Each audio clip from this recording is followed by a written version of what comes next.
Bonjour et bienvenue dans cette nouvelle vidéo pédagogique. Comment gérer son stress en à peine 5 minutes? En à peine 5 minutes.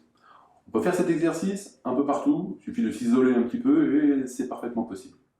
La respiration. Nous avons un outil fabuleux pour gérer le stress qui est la respiration. Il y a un muscle très important dans la respiration qu'on appelle le diaphragme. Cette partie, un muscle, qui sépare les viscères des poumons. Cette partie est mobile. Souvent, chez les gens très stressés, ce diaphragme, c'est comme une dalle de béton et il n'a plus aucune mobilité. Il faut rééduquer, une sorte de rééducation du diaphragme pour le rendre bien mobile, comme une sorte de masseur intérieur. Alors, une bonne respiration doit être de toute évidence abdominale. C'est-à-dire qu'au repos, lorsque je respire de manière simple, c'est mon ventre qui bouge.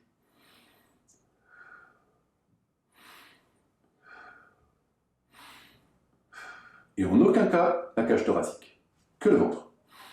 À l'inspiration, mon ventre gonfle, à l'expiration, il sort. À l'inspiration, il gonfle, à l'expiration, il sort. Et non l'inverse. Attention, parfois il y a des gens qui respirent à l'envers, c'est véridique.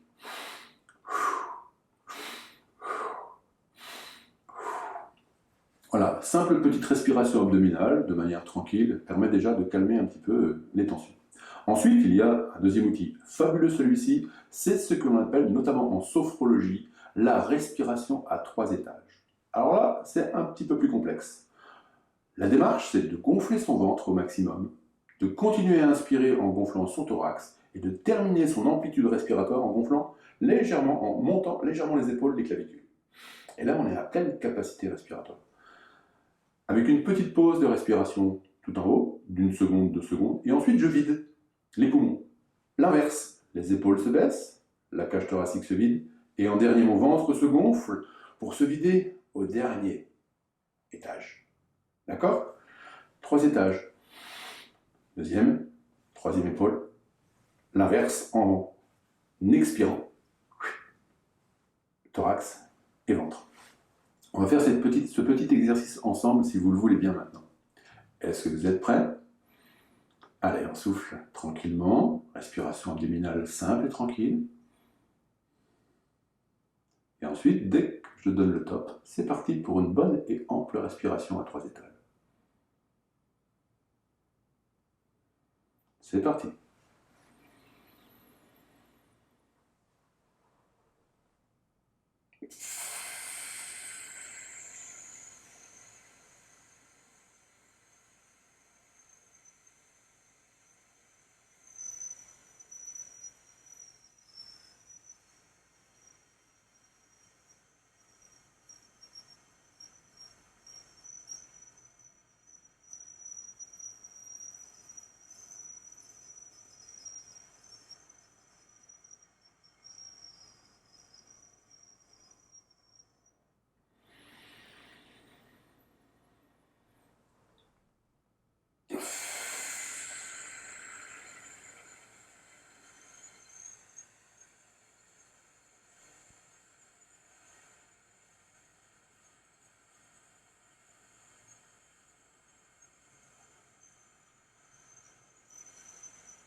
Et on reprend sa respiration calme et tranquille. 3 fois ainsi, et là, le calme s'installe. Vraiment zen, tranquille. Bon, il est possible que vous ayez eu un souffle en expirant beaucoup moins long que le mien. Ce qui est un peu logique, j'ai quand même un petit peu l'habitude. Donc persévérez. Abdomen, on gonfle bien la poitrine, les clavicules, les épaules se lèvent légèrement, et je souffle tranquillement comme dans une paille. 3 fois, cela suffit pour se décontracter vraiment totalement. Ensuite, il y a peut-être un troisième exercice que je vous conseille parfois, qui est celui-ci un petit peu plus tonique. C'est ce qu'on appelle la stimulation respiratoire.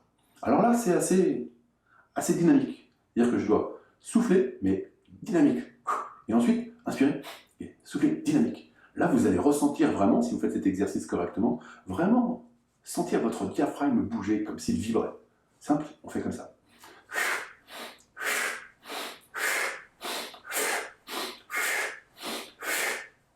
Et on calme, tranquille. Là, c'est vraiment l'idée de sentir un peu vraiment à l'intérieur qu'on a vraiment cet outil, le diaphragme, qu'on va mobiliser, solliciter. Quand on le sent, on sait que c'est vraiment comme une sorte de partenaire, une sorte d'allié, ça aussi, un petit peu comme notre inconscient. Vous voyez, simple, respiration abdominale, tranquille, posée, respiration à 3 étages, peut-être parfois petits exercices de stimulation respiratoire, et vous allez voir, dans quelques circonstances que ce soit, si vous trouvez le petit endroit tranquille pour aller respirer comme ça va calmer tranquillement, et vous allez ressortir de ce petit exercice zen, tranquille, et pouvoir continuer votre petit bonhomme de chemin quotidien. Voilà, mettez en place la respiration. À très bientôt.